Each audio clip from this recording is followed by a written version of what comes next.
Welcome back to our channel. In today's video, we will guide you on how to unstar a poll in WhatsApp chat. Let's get started. Step 1. Open WhatsApp on your Android device. Step 2. Tap a chat. Choose the chat where the starred poll is located.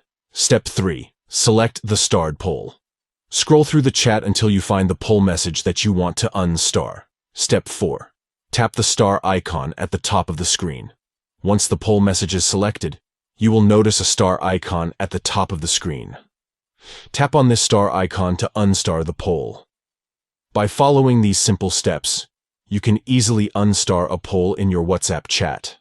This feature allows you to remove the star from a previously saved poll. If you found this video helpful, don't forget to give it a thumbs up and subscribe to our channel for more useful tutorials.